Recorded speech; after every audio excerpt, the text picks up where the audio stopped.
Olá, bem-vindos ao programa Um Fato, Duas Visões, né? Que é organizado, dirigido, né? E que conta com a minha grande amiga Márcia Almeida Batista, da Faculdade de Ciências Humanas da Saúde, e que está, nesse momento, na direção da Clínica Psicológica da PUC São Paulo. Márcia. Tudo bom, Neide? Que bom estar com você de novo. Que bom. E eu, Neide Nofres, do curso da Faculdade de Educação da PUC São Paulo e professora da pós-graduação em Educação e Currículo. Nossa convidada de hoje, como sempre selecionada dentre as competências que a gente vê nesse mundo aqui, né? E ela hoje é a Regiane Barros. Regiane, bem-vinda ao nosso programa. Regiane Barros, ela é do Rio Grande do Norte, ela trabalha no Instituto Federal do Rio Grande do Norte, pedagoga, psicopedagoga, tem uma influência muito grande na região dela, através do seu conhecimento, da sua competência, e ela trabalha nesse momento como professora de pós-graduação e trabalha também na Pró-Reitoria de Ensino, no setor da diretoria pedagógica. E vai falar para nós um tema que é super importante, que é a atuação profissional nas graduações do ensino superior. E nessa atuação profissional de professores, qual é a formação pedagógica de alguém que vai trabalhar para dar aula na graduação do direito, da economia, da administração, enfim, uma formação pedagógica geral para a atuação no ensino superior. É isso, Regiane? Ou mais alguma coisa? Então, eu fico só falando de você e a gente não entra no conteúdo que a gente quer explorar de você. Bem-vinda. Olá, muito obrigada, professora Neide, professora Márcia. Um prazer estar aqui dialogando com vocês, é uma honra para mim. É uma defesa, né, que nós fazemos pela formação pedagógica para qualquer atuação docente, né, para o exercício da docência, seja no ensino, na educação básica, seja na educação superior, seja na pós-graduação, né, desde a educação infantil. Então, é uma formação de conhecimentos pedagógicos, né, que a gente acredita e defende que é necessária a qualquer docente, né? Então, na minha pesquisa do doutorado, eu defendo isso como tese, né, que a importância da formação pedagógica para a atuação docente. No caso, como eu trabalho no Instituto Federal de Educação, Ciência e Tecnologia do Rio Grande do Norte, eu foquei, né, no caso do Instituto, com os professores bacharéis. Né? Professores bacharéis são aqueles que são graduados em áreas diversas, né, de direito, como você falou, ciências contábeis, né, engenharia, seja lá qual for a formação do professor, a formação inicial. A maioria já tem cursos de pós-graduação em nível tanto lato sensu como estrito sensu, né? Muitos têm mestrado, doutorado já.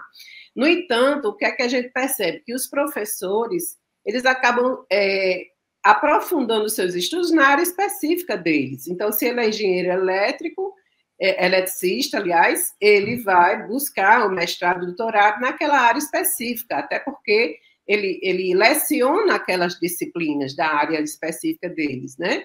No entanto, a gente defende que também é importante que o professor tenha um repertório de conhecimentos pedagógicos, já que ele atua na docência. Ele é engenheiro, mas também ele é professor, né? Inclusive fez concurso para essa função de professor. Então, ele passa muitas vezes, de um campo de trabalho, por exemplo, um engenheiro químico que trabalhava numa indústria, ele passa, de repente, num concurso e ele cai na docência, vamos dizer assim, né? A gente diz que cai de paraquedas na docência, porque é uma pessoa que estava em outro campo de trabalho e, de repente, cai numa sala de aula para ser docente. E o Instituto Federal ele tem um diferencial das universidades, por exemplo, porque nós temos desde a educação básica, né, até a pós-graduação. Então, a maioria das nossas matrículas, 50% das matrículas dos institutos federais são de cursos técnicos, e de preferência cursos técnicos integrados ao ensino médio, né? Cursos técnicos de nível médio integrado ao ensino médio.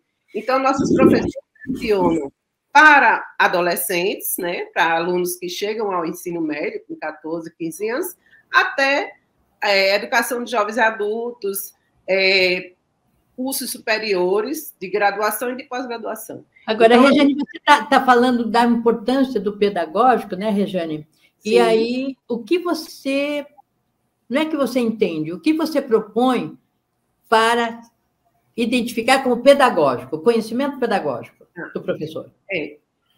Nós trabalhamos, por exemplo, defendemos, né, que ao chegar na instituição, o professor tenha uma formação para a didática, né, para a organização do processo de ensino e aprendizagem, que a didática vai dar esse suporte, né, de conhecimentos para a organização desse trabalho pedagógico, organização e gestão do trabalho pedagógico em sala de aula, para o planejamento de suas aulas. Nós também defendemos o conhecimento da psicologia do desenvolvimento, né, da aprendizagem, então que o professor conheça um pouco da psicologia, de como se desenvolve a aprendizagem, nas diferentes faixas etárias, né, conhecer o perfil dos estudantes. Então, esse conhecimento da psicologia da aprendizagem também é importante, né? Conhecer os documentos institucionais, então, a proposta pedagógica da instituição, é importante que os professores conheçam, né? O PPP, o Projeto Político Pedagógico da instituição, o projeto pedagógico do curso que ele está atuando, tudo isso são conhecimentos que são necessários, né? Que a gente compreende como necessários para que ele desenvolva, né, de forma satisfatória para ele e para os alunos, a sua atuação docente. Qual é a recepção? Como esses professores recebem esta informação do conhecimento pedagógico como essencial para qualquer docência, não digo em detrimento, mas onde o conhecimento específico ele convive com o conhecimento pedagógico num nível de importância semelhante. Qual é a recepção? Como eles recebem isso de vocês? Sim. Neide, assim, da minha experiência, nós não temos ainda um programa implementado no Instituto como obrigatório para os professores. Nós temos isso na Universidade Federal, por exemplo, aqui no Estado. Na Universidade Federal do Rio Grande do Norte já existe um programa que se chama PAP, Programa de Atualização Pedagógica. Então, no caso da Universidade Federal, todos os professores que ingressam na instituição, durante os 3 primeiros anos, que era o período de estágio probatório, eles passam por uma determinada carga horária de formação pedagógica. No Instituto Federal, onde eu trabalho, nós não temos ainda como obrigatoriedade para os ingressantes. Até já discutimos internamente, já propomos, né, que isso aconteça, porque a gente entende que é importante, mas como o professor recebe, o que eu posso dizer é com relação à minha pesquisa. Quando eu apliquei o questionário, enviei para todos os 1.352, na época, professores que atuavam na instituição e recebi 408 respostas. Dessas 408 respostas, muitos me responderam, além do questionário, responderam o e-mail, a mensagem que eu mandei por e-mail, dizendo da importância de uma formação pedagógica, que eles sentem falta, né, que é um tema de super importância para ser discutido internamente na instituição. Então, muitas respostas, além da resposta ao questionário, eu também recebi esse feedback dos professores dizendo dessa importância, porque eles sentem falta. E no meu questionário, por exemplo, tinha uma pergunta se eles sentem dificuldades no seu trabalho pedagógico. E alguns dizem que sentem dificuldade e que atribuem a isso a lacuna existente na sua formação com relação à formação pedagógica, né? Então, é uma coisa que eu fiquei bastante sintonizada com a Neide. Foi engraçado, ia fazer a pergunta, a Neide entrou com a pergunta que ia fazer, né? Assim, existem alguns conhecimentos específicos que você sente que são necessários para o exercício da docência no ensino superior, ou há semelhanças da atividade, não importa em que período da formação ele esteja atuando? acredito que a grande diferença, assim, existem muitas semelhanças, que é com relação a essa questão do planejamento, da escolha da transposição didática. Por exemplo, nós quando nós percebemos, enquanto equipe pedagógica, né, porque eu faço parte da equipe pedagógica, e nós temos encontros sistemáticos com todas as equipes pedagógicas do Instituto, de todos os campos, então nós temos 4 vezes ao ano seminários com toda a equipe pedagógica, então nós temos discussões sobre isso. E o que é que a gente percebe? A gente percebe que os professores sentem essa necessidade, muitas vezes procuram a equipe pedagógica para tirar dúvidas de como lidar com certas situações de sala de aula. Então, há alguns conhecimentos que são comuns a qualquer faixa etária, a qualquer nível de ensino. No entanto, no ensino superior, nós temos que perceber, temos que ter em mente que estamos lidando com adultos, né? Então, se assemelha muito à situação de educação de jovens e adultos também, porque a pessoa chega em sala de aula e tem toda uma história de vida e experiência, né, de vida. Muitas vezes são alunos trabalhadores que vêm do dia todo trabalhando e chega, por exemplo, à noite para ter aula.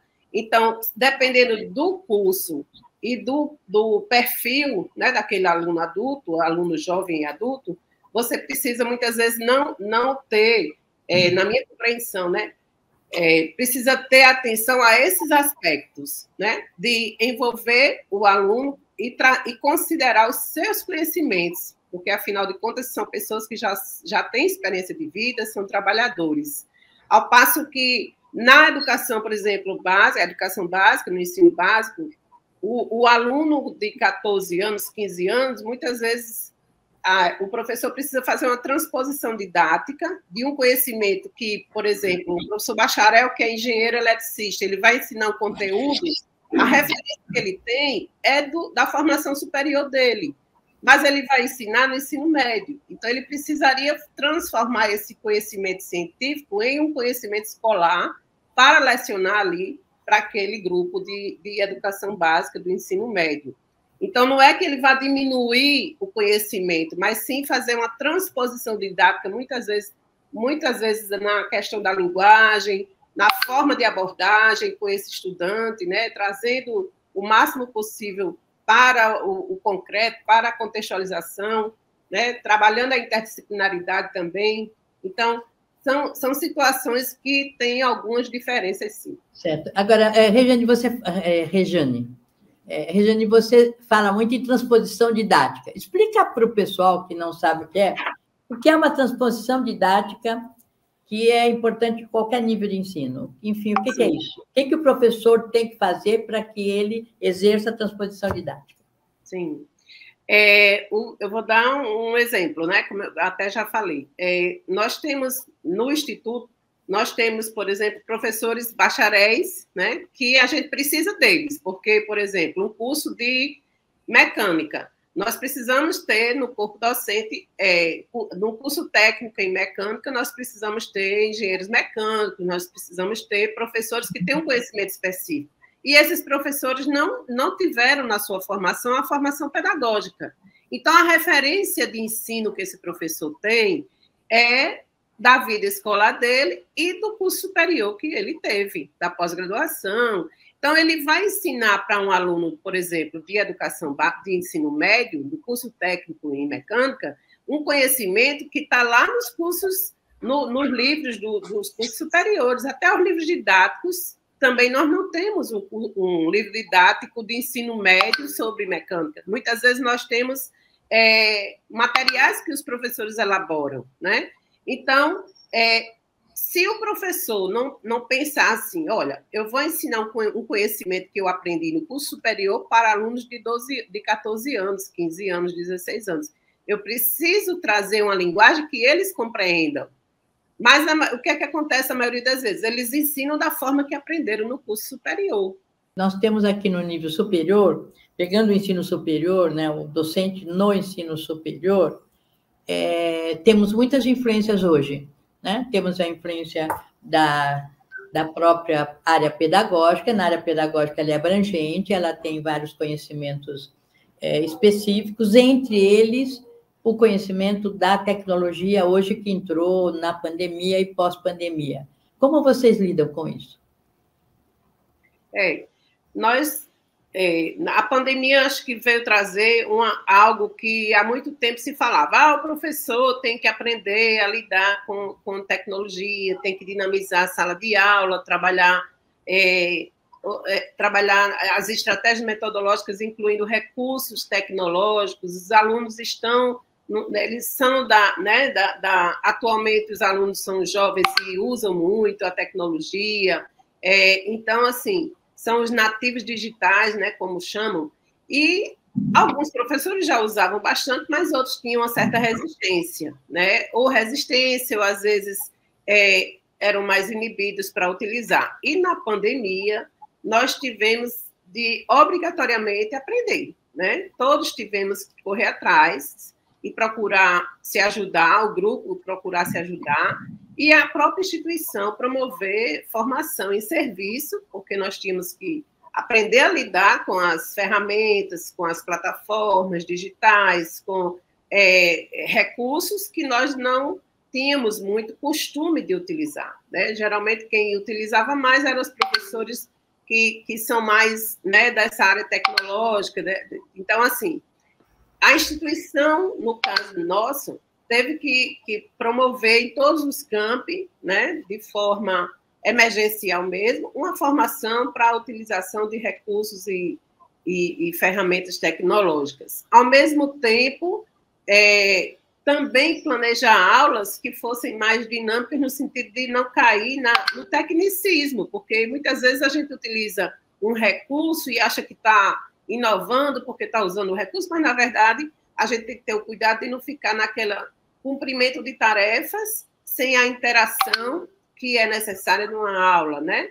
Então, fica um desafio, foi um desafio para todo mundo, mas acho que pós-pandemia nós temos esse, vamos dizer assim, esse avanço no sentido de incluir no planejamento didático, no planejamento pedagógico da aula, né, do plano de aula, esses recursos que tivemos que correr atrás e aprender. Certo. Um outro ponto, sempre que nos é importante, e também não sei se é possível você responder, existe alguma área de conhecimento que resiste a estas questões pedagógicas, mais do que outras? A gente não pode dizer que um professor, por exemplo, que tenha uma formação pedagógica é um professor melhor do que um que não tenha, né?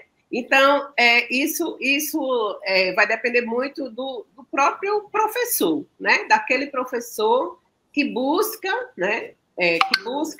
Já que ele assumiu a docência, ele busca um desenvolvimento profissional como docente, né?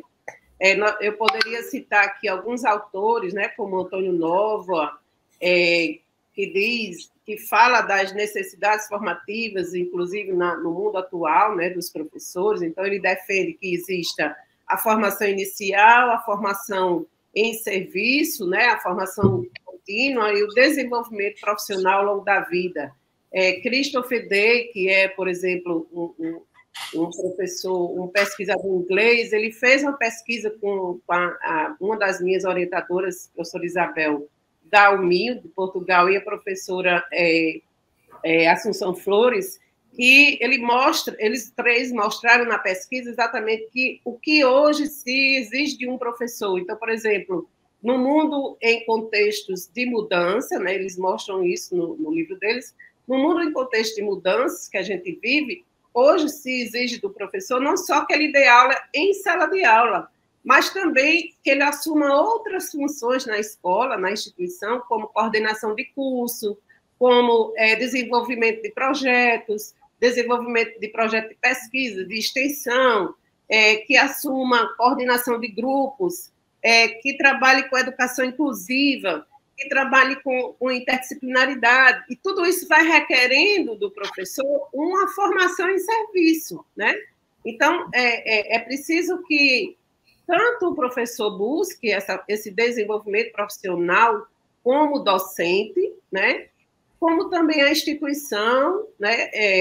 promova esse tipo de momentos formativos. Né? Por outro lado, né, Regiane, a gente tem ouvido dos colegas professores universitários e professores de qualquer nível de ensino que ser professor, ela está, neste momento, uma ação extremamente extenuante, né? Está todo mundo cansado, porque a função docente, ela não é só aula presencial ou online, enfim, mas é o preparo, a avaliação, o conhecimento da realidade, né?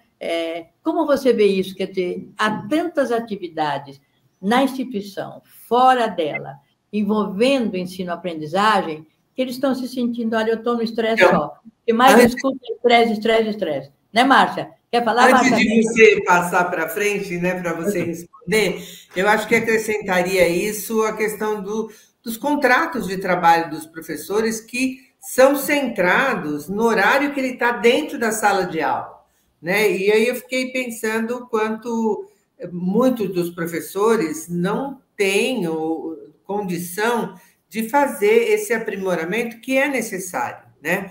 Eu vejo que você tem que trabalhar o professor em muitas coisas, como não só em termos didáticos, de organização, mas também em termos pessoais, em termos de preconceitos, quando você fez um exemplo, aí você disse assim, eu preciso explicar para o professor que ele não está abaixando o nível.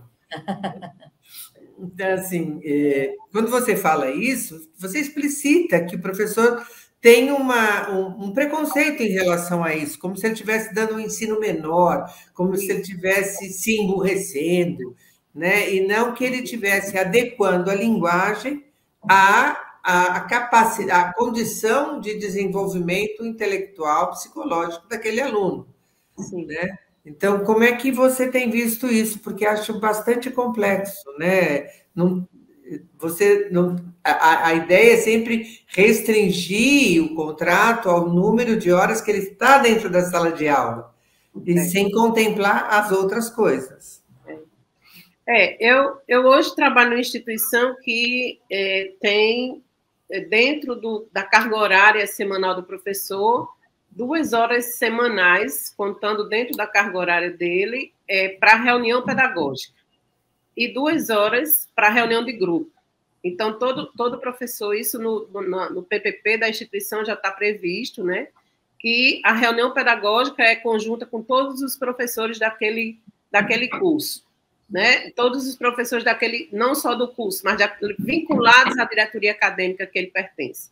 E a reunião de grupo pode ser um grupo, por exemplo, de língua portuguesa, um grupo do curso, de todos os professores que atuam no curso, eles vão se organizar enquanto grupo.